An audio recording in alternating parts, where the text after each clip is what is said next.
안녕하십니까.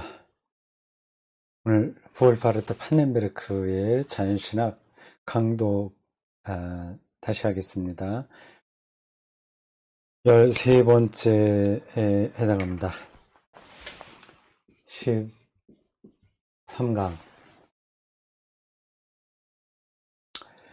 판넨베르크의 첫 번째 글을 읽고 있습니다. 제목이 이렇습니다. 과학자들에게 던지는 신학적 물음들. 과학자들에게 던지는, 좀 기네요, 제목이. 신학적 질문들입니다.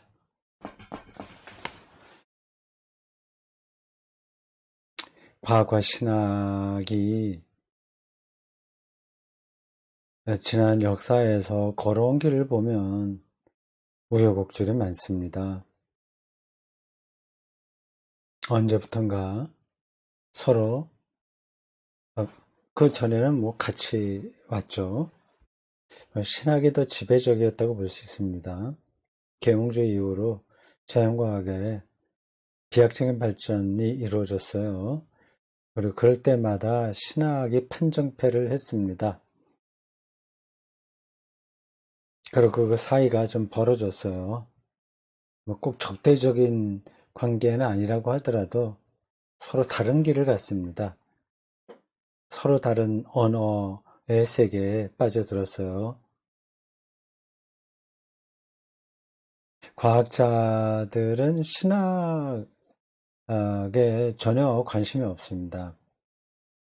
자신들의 실증적 학문이 이제 모든 걸 밝힐 수 있다, 이제 좀 그런 입장이죠. 물론 다 그런 건 아닙니다만은 전반적으로 그렇습니다. 신학 없이도 우리의 길을 갈 수 있다고 얘기합니다.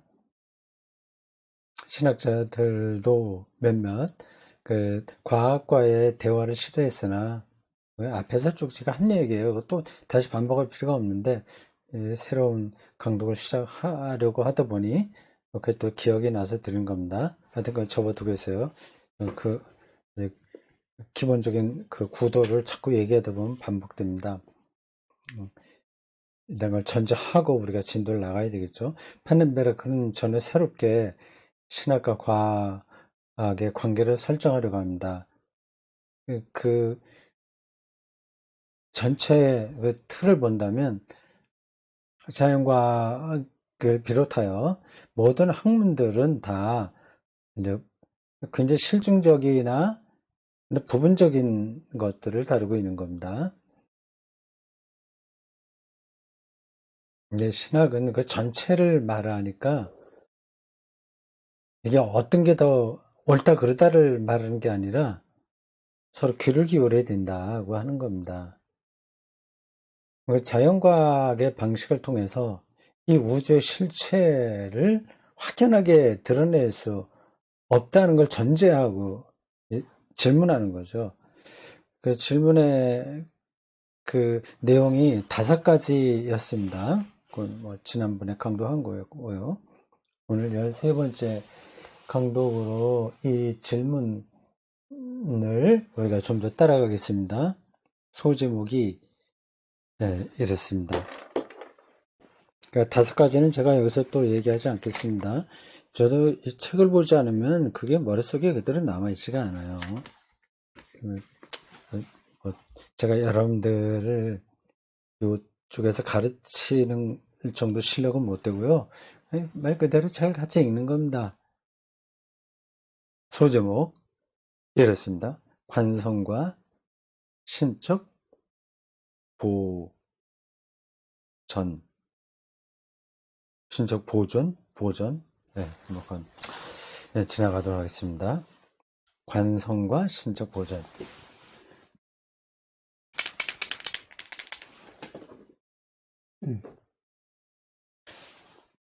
소제목입니다. 관성과 신적, 이 책은 이제 보전이라고 했는데, 네, 근데 요거는 그 책을 따라가 볼까요? 관성, 쭉 가는 힘이죠. 그런 성격이죠. 그 신적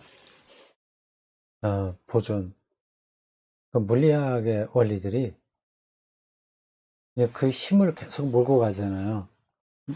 그러니까 지구에서 말하면 뭐 다른 데서도 마찬가지인데 약간의 그 중력에 따라서 차이가 있으나 물질이 높은 데서 밑으로 떨어지지 않습니까? 이게 관성이거든요. 이게 안 떨어지지 않으면 이건 안 되는 거죠. 근데 그건 변하지가 않습니다. 그걸 가리켜서 파넨베르크는 신적인 보존이다. 하나님이 창조한 세계에 그 창조의 힘이 보존되고 있다고 하는 겁니다. 네, 동의가 됩니다. 과학자들 그거를 얼마나 받아들일지 아닐지 모르겠는데 과학자들도 뭐 천차만별일 겁니다. 완전히 실증주의적 사고에서 한 걸음도 벗어나지 못하는 사람들은 파넨베르크의 이러한 주장에 대해서 말도 붙이지 마라 이렇게 딱 거절해 버리고 말 겁니다. 근데 자연과학자들이 다 그렇지 않습니다. 자, 봅시다. 41쪽입니다. 자연 과정들 속에서 우발성이 중요하다는 관점에 근거하여 이러한 문장을 이렇게 읽으면 어떤 느낌이 떠오르죠. 그래야만 책 읽기가 가능합니다. 그런 느낌 없이 무슨 말이야? 이게 단어가 뭐지? 그리고 이게 뭘 얘기하지? 그게 막 혼란스러우면 아니 생각조차 잘 되지 않는다면 책 읽기가 어렵습니다. 자연 과정들 속에 지금 모든 게 이렇게 과정으로 지나가고 있잖아요. 지구도 뭐 45억 년인가요? 그 정도로 쭉 오는 거잖아요. 이게 과정입니다. 자연 과정들이에요. 그 속에 우발성이 중요하다는 관점, 우발성, 우연성, 콘티겐츠라고 하는 것. 그러니까 생물학적이고 물리학적인 그 원리에 딱 들어맞지 않는 것들이 나타난다는 거예요. 그러니까 우발성이라고 얘기합니다. 이건 자연과학자들도 인정을 할 거래요. 그래서 도대체 이 모든 것들의 실체 혹은 근원이 뭐냐를 고민하고 있습니다. 그걸 찾으려고 하는 거예요. 물리의 가장 근원적인 토대가 뭐냐를 찾아가는 거죠. 근데 그걸 아직까지 모릅니다. 뭐 양자, 뭐 옛날에 원소, 뭐 등등등 뭐 양자 이렇게 내려주면 그걸로도 해명은 다 되지가 않습니다. 그래서 장이 나오기도 하고 뭐 촉근 이론 뭐 이런 것도 나오고 합니다. 그게 완벽하게 그러한 과정들이 그 메커니즘에서만 흘러간다면 그건 뭐 이제 자연과학의 모든 걸 다 해명할 수 있는 거죠. 근데 그 안에 우발성, 우연성, 콘티겐츠가 있다고 하는 겁니다. 그게 사실은 더 중요하다고 하는 거죠. 그게 어떤 과정에 결정적인 영향을 미치는 거니까요. 이게 제가 똑바로 설명하고 있는지 모르겠습니다. 제가 알고 있는 한도 내에서 설명하는 겁니다. 우발성이 중요하다는 관점에 근거하여 관성의 원리나 쭉 가는 힘이에요. 관성의 원리나 혹은 적어도 그에 대한 해석을 정정하는 것이 허용될 수 있겠는가? 네. 그러니까 물리학이 밝혔던 여러 그 원리들을 네, 정정할 수 있겠는가? 그 원리 자체를 정정하는 게 아니라 그것에 대한 해석을 정정한다고 하네요. 다른 의미 같죠? 좀 더 가보겠습니다. 과학과 신학의 대화에서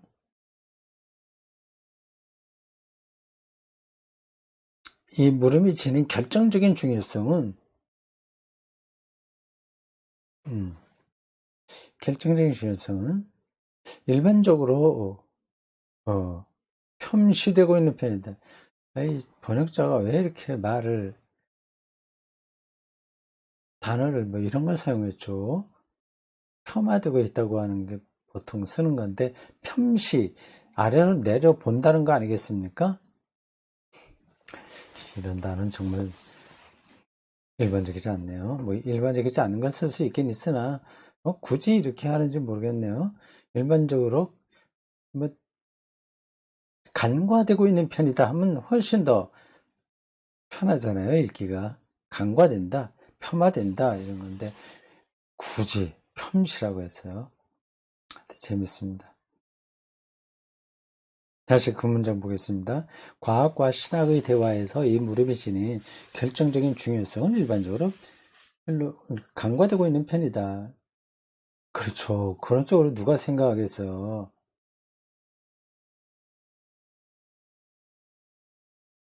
양쪽에서 과학 쪽에서도 그렇고 신학 쪽에서도 그렇고 이런 건 생각을 아예 하지 않습니다. 아마도 그 이유는 이신론의 영향 하에서 이신론이요, 뭐 유신론, 이신론, 무신론 뭐 그렇게 부르는 것 중에 하나죠. 신을 말하긴 하나 신이 이 자연 과정들 속에 개입하지 않는다.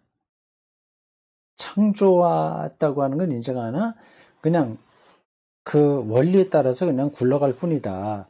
그렇게 생각하는 게 이제 이신론입니다. 이신론의 영향하에서 하나님과 세계와의 관계가 세계의 기원 물음으로, 특히 우리 행성계의 기원의 물음으로 환원되었기 때문일 것이다. 처음 출발 문제만 신과의 관계에서 얘기하지 그 과정에서는 신의 개입을 인정하지 않는다고 하는 겁니다.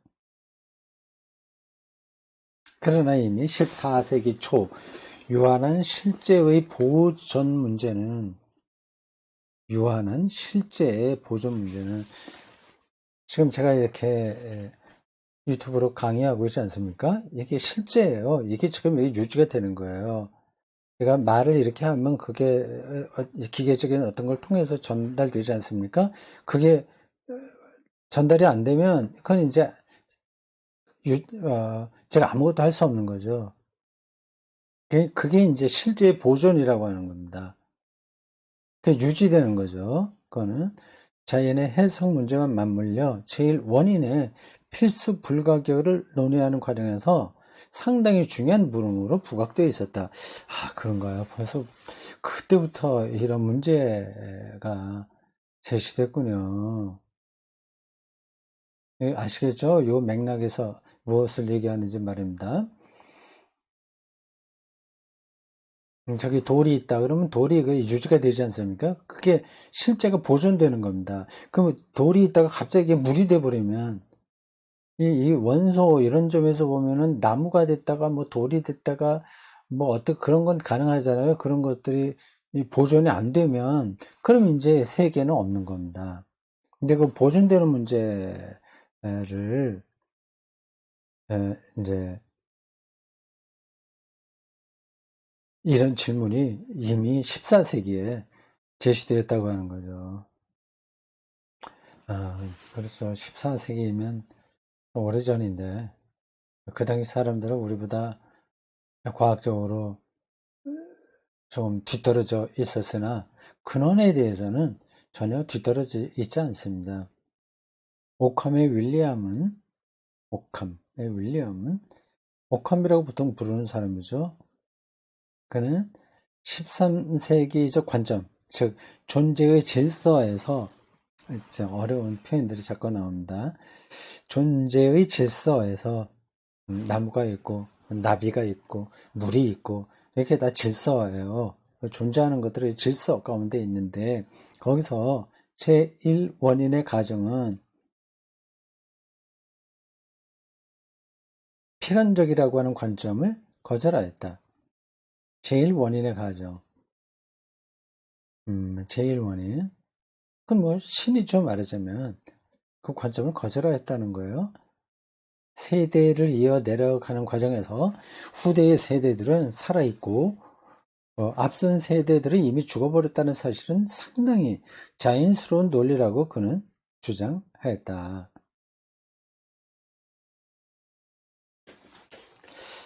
제1원인은 꼭 신이라는 뜻이라기보다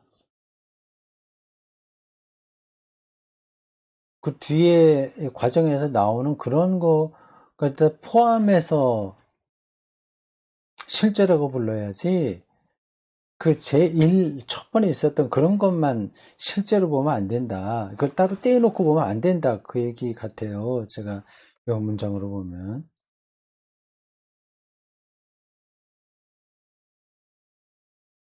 네, 이러한 설명들이 좀 거리가 멀다 그렇게 느낄 수도 있습니다. 지금 먹고 사는데 이게 뭐가 중요해 생각하겠죠. 네, 사실 그러지 않습니다. 먹고 사는 문제도 우리가 이렇게 실제하냐 아니냐 그런 거하고 다 연관되는 거죠. 우리가 실제하지 않고 이게 그림자에 불과하고 달락달락 뭐 아무 어, 연관성도 없다. 그렇게 생각한다면 뭐 잘 먹고 잘 살아 이게 무엇이 의미가 있으며 행복하다고 하는 게 무슨 의미가 있겠어요. 지금 여기서의 삶들이 아무 의미가 없단 말입니다. 그러니까 그러한 그 현재 내가 이렇게 실제하고 있다고 하는 사실을 이해하는 게 이제 이런 설명인 거죠. 이걸 어떻게 해석하냐 하는 겁니다.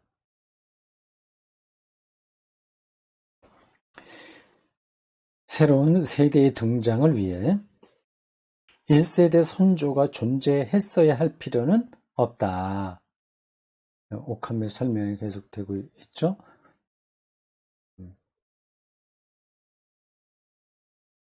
따라서 제1원인은 존재하지 않는다. 예. 또한 이 새로운 존재들이 세계 내에 계속 등장하는데 제1원인이 계속 존재해야 한다는 단서가 필요한 것도 아니다.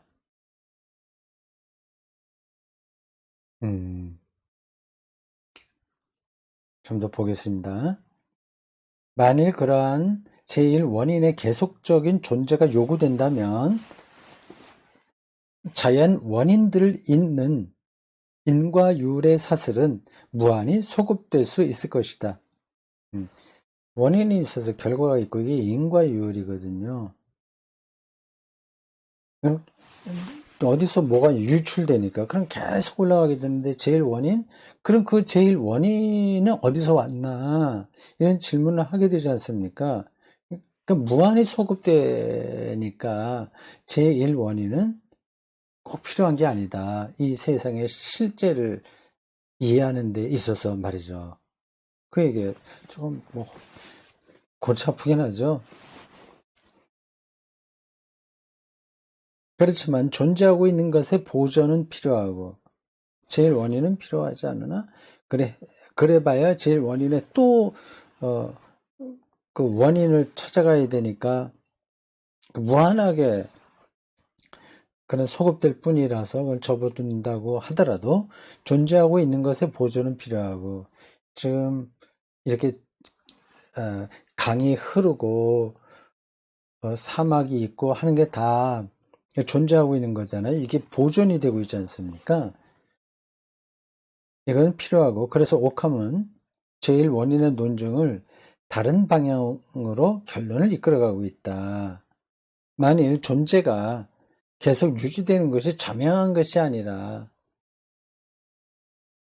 여기서 존재는 하이데거가 말하는 존재는 아닌 것 같아요. 그냥 존재자. 보통 우리가 일반적으로 생각하는 거, 뭐 존재감이 있다, 뭐 존재한다고 하는 그런 일반적인 의미로 생각하시면 되겠습니다. 뭐 나무가 있고, 뭐 물이 있고, 새가 있고, 이게 존재가 유지되는 것은 자명한 것이 아니라 오히려 피조물의 근원이 되는 원인의 계속적인 활동을 요구하고 있다면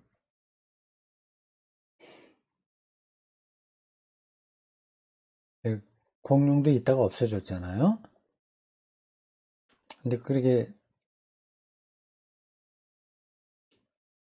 이렇게 계속 유지되는 건 아니란 말이에요.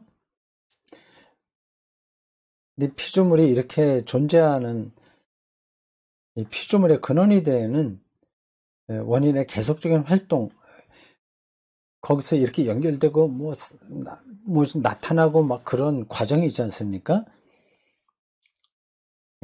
계속적인 활동이에요. 그게 필요하다고 한다면 제1원인이 계속 존재하여 활동하지 않을 경우 그 원인으로부터 파생된 모든 결과들은 어떤 매개를 통해 그 원인과 연결되든지 간에 소멸되고 소멸하고 말 것이다. 이런 차원에서 제1원인이 필요하다고 얘기하는 거군요. 이 보존이라고 하는 점에서요. 오카메 얘기를 이렇게 우리가 파는베르크의 설명을 통해 들어서 얼마나 이해가 되겠습니까?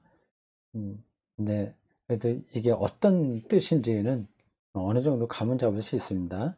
우리가 모든 사람들을 다 알 수는 없어요. 그렇게 그러니까 우리가 이런 대목을 더 정확하게 이해하려면 오카메 책을 읽어봐야 되겠죠. 네, 그런 방식으로는 다 불가능한 겁니다. 어느 전문가라도 그렇게까지는 못해요. 박사학위 논문을 쓴다고 하더라도 거기 참고 문헌이 나오는데 그걸 다 저희가 샅샅이 알고 그 논문을 쓰지 못합니다. 그 하나 참고 문헌을 읽으면 그 안에 또 다른 사람이 나오고 또 다른 학자들이 거기서 인용되고 있지 않습니까? 그걸 다 따라가려고 그래봐요. 그건 뭐 끝이 없지. 어느 정도 한계를 짓고 자기가 쓰려고 하는 그 주제에 필요한 것만 확인해서 따라가면 됩니다. 우리야 뭐 박사학위 논문을 쓰는 것도 아니고 그냥 이 파넨베르크가 어떻게 과학과 신학의 관계를 설명하냐에 대해서만 한정해서 이해하는 거니까 뭐 오캄에 대해서 많이 몰라도 됩니다. 저도 물론 모르고요. 그렇게 뭐 오캄의 면도날 뭐 그런 얘기도 있긴 있습니다. 뭐 어떤 건지 제가 듣긴 들었는데 지금 다시 또 생각은 나지 않습니다. 오캄의 관점에서는 하나님이 여전히 물리 세계를 설명하는데 필수 불가결하다. 네, 물리 세계. 이게 물리 세계 보존되는 거예요. 과정이 쭉 보존되는 거예요.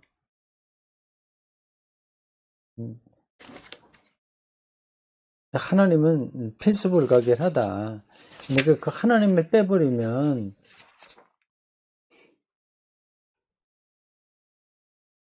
그러면 지금 이렇게 존재하는 모든 것들이 다 소멸하고 만다. 그렇게 얘기를 하네요. 그 앞문장에 그런 이야기입니다. 왜냐하면 하나님이 존재하지 않는다면 이 문장이군요. 어떤 유한한 실제도 존재할 수 없을 것이기 때문이다. 요것만 여러분들이 알고 있으면 되겠습니다. 오카미 이 신문제와 연관해서 이 물리학 자연과학에 대한 입장이 어떠냐 하는 그런 질문 앞에 이 문장만 알고 있으면 됩니다. 하나님이 존재하지 않는다면 이 제1원인자예요. 어떤 유한한 실제도 강, 산, 나무, 고릴라, 사람을 비롯하여 모든 유한한 실제도 존재할 수 없을 것이다. 그렇게 봤어요. 근데 그렇게 본 그 내용을 촘촘히 따라가려면 정말 그거는 전문적인 공부가 필요하겠죠. 오카미 한 이야기는 벌써 14세기니까 14세기 맞죠? 14세기라고 하는 거 아니에요? 아니면 오카미 몇 세기인가?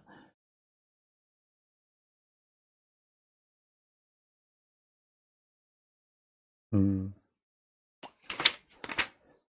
잘 모르겠습니다. 14세기인가? 예. 그렇지는 않은 것 같아요. 좀 더 후대 사람인 것 같은데. 네, 오캄은 현대 자연과학이 이렇게 발전하기 전 사람이니까 저 주장이 크게 근거가 있는 거는 못 된다, 이렇게 말할 수도 있습니다. 근데 그 모든 학문, 학자, 주장들, 이런 것들이 나중에 생각에 나온 거라고 해서 더 옳은 것도 아닙니다. 자, 그렇게 됐어요. 아이고, 오캄이라고 하는 사람, 얘기, 설명을 들었습니다. 오캄, 오시케이, H-A-M, 오시케이, H-A, 오캄, 윌리엄스, 오브, 오캄. 오캄이 이제 성이죠, 성. 윌리엄이네, 윌리엄스가 아니라 윌리엄. 오캄 가문에서 나온 윌리엄이라고 하는 뜻입니다. 그 이름이요. 보통 오캄 합니다. 그 문장은 우리가 꼭 넣어둬야 되겠습니다. 저도 공부가 됐네요. 오캄에 따르면 하나님이 존재하지 않는다면, 제 원인으로서 하나님이 존재하지 않는다면 오늘날의 이 모든 유한한 실제도, 존재도, 실제도 있는 그 실제 이렇게 유지되고 보존되고 있는 그 어떤 것도 존재할 수 없다. 그러나 17세기 관성의 원리가 근대 물리학에 도입되면서 상황은 바뀌었다.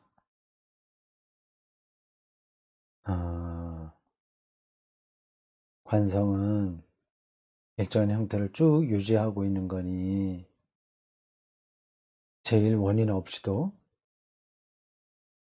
모든 유한한 실제가 존재할 수 있게 된다.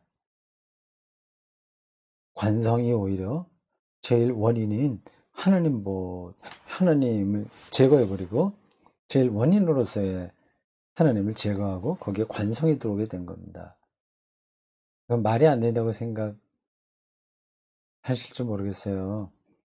근데 이건 근원이 뭐냐에서 서로 논쟁하는 겁니다. 그래도 관성이 17세기에 증명됨으로써 그게 모든 것들을 결정하는 가장 궁극적인 실제가 된 거죠. 관성의 원리가. 그런데 물리학이 도입되면서 상황은 바뀌었다. 관성의 원리. 어떤 물리적인 실제도 정지 상태에 있든 운동 상태에 있든지 간에 외부적인 힘의 교란이 없는 한 존재 상태를 존속시킬 수 있는 잠재력을 선천적으로 보유하고 있다고 관성의 원리는 기술하고 있다. 네, 관성의 원리는 그거군요. 그러니까 하나님의 개입은 필요 없는 거예요. 그 상태를 존속시키는 잠재력을 선천적으로 보유하고 있다. 그렇다면 사람만이 아니라 모든 생명체도 사실은 계속 이렇게 살아 있을 수 있는 거죠. 생명이 유지되어야 되니까. 근데 왜 인간이 늙어서 종려하고 다른 이야기가 되겠습니다.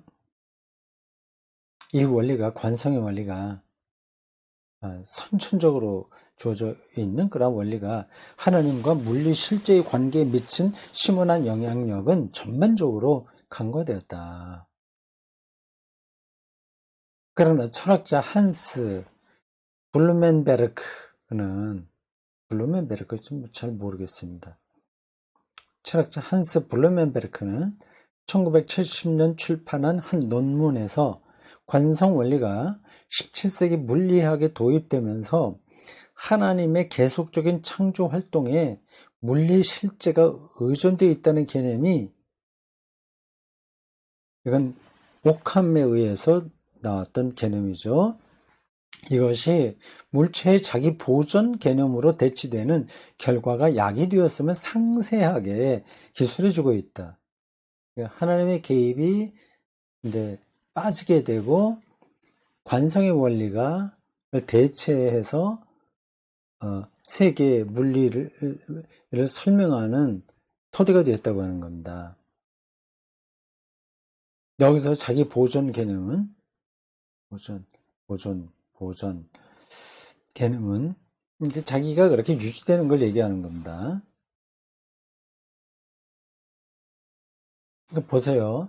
그러니까 어제 저와 오늘의 저가 조금은 달라졌겠으나 거의 그대로잖아요. 이게 보존되는 겁니다. 만약에 어제의 저와 오늘의 제가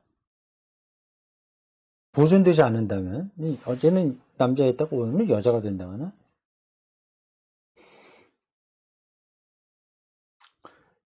어, 오늘은 사람이었었는데 내일은 뭐 말이 된다거나, 그럼 보존이 안 되는 거잖아요. 이렇게 되면,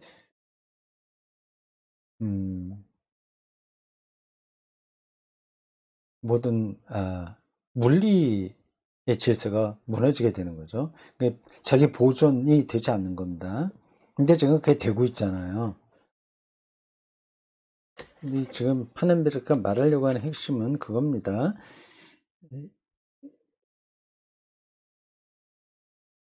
우발성 개념에 근거하여 관성의 원리를 그렇게 교주적으로 적용시키지 않을 수 있는가? 그런 걸 질문하는 겁니다.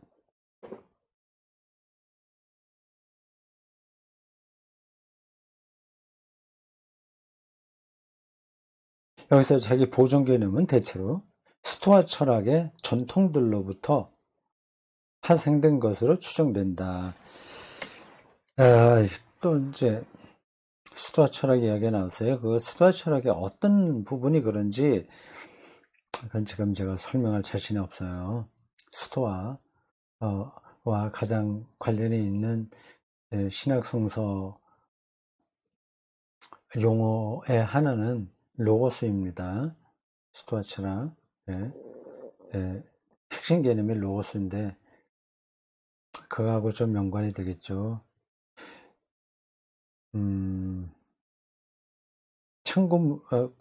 각주 일본의 한스 블루멘베르크의 글이나 아티클이 나옵니다. 보실 분들은 보세요. 어쨌든 자기 보존 개념이 스토아 철학의 전통에서 온 건다. 이건 뭐 관성하고 연관이 되는 얘기인가? 네, 일단 그렇게 두겠습니다.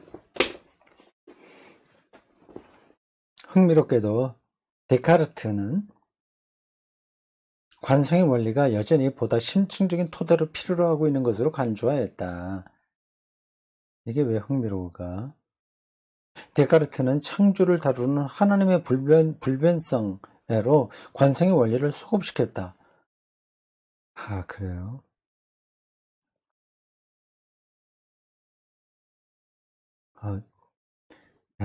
참. 일일이 따라가려니까 막 머리 쥐가 날라고 그러네. 하나님의 불변성으로 관성의 원리를 소급시켜. 어떻게 했나? 어떻게 그걸 소급시켰을까? 그걸 설명할 수 있어야 되는데, 뒤에 나올까요? 봅시다. 존재의 각 순간 속에서 창조된 모든 사물은 창조자의 계속적인 활동에, 즉 그의 계속적 창조에 의존해 있다고 데카르트는 여전히 믿고 있었기 때문에 이건 굉장히 신학적인 입장인데요. 전통적 신학의 입장이에요.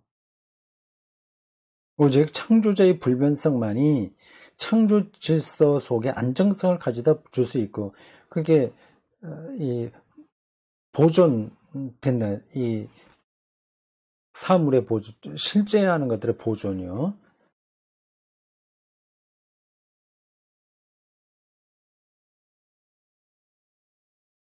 그렇기 때문에 믿고 있었기 때문에 오직 창조자의 불변성만이 창조의 질서 속에 안정성을 가져다 줄 수 있고, 그래서 그 창조 질서의 안정성은 외부 힘들의 교란이 없는 한 획득된 상태를 보존하려는 사물의 경향성으로 근본적으로 나타난다는 거죠. 이렇게 표현하면 갑자기 글의 흐름이 이상해지는데, 경향성으로 근본적으로 나타난다. 됐습니다. 후일 아이작 뉴턴은 그의 책 자연의 원리, 아주 유명한 그 책에서 하나님에 대한 명시적 언급 없이 관성의 원리를 기술하는 데 만족한다. 그러나 스피노자는 처음으로 사물들의 본질을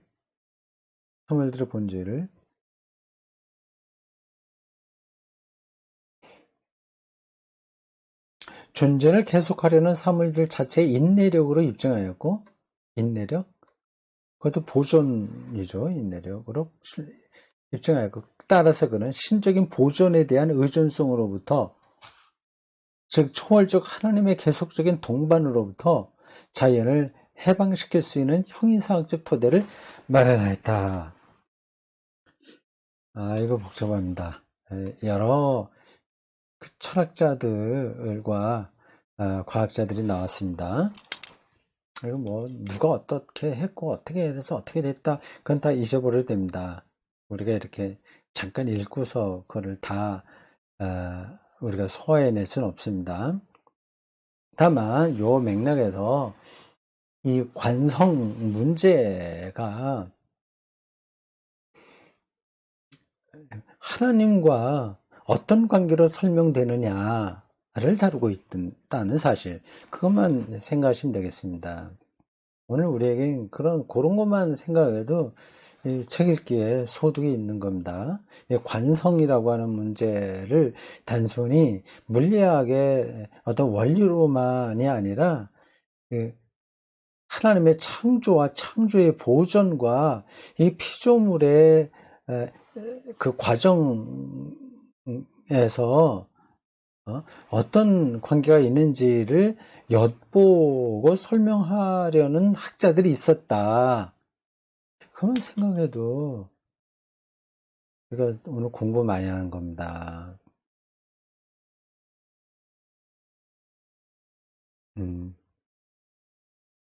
네. 이런 것들이 직접 우리가 살아가는데 뭐 큰 도움이 되지 않을 수는 있어요. 근데 간접적으로 도움이 됩니다. 우리의 생각이 넓어지는 거예요. 깊어지고. 그러다 보면 다른 것들을 이해하는 그 관점도 많이 달라집니다. 예. 이게 우리가 정신적으로, 신앙적으로 건강해지는, 이러한 책 읽기가 건강해지는 중요한 공부, 훈련이죠. 공부죠. 자, 관성. 오늘 이제 머릿속에 잘 나왔습니다. 여기까지 오늘 하겠습니다. 수고했습니다.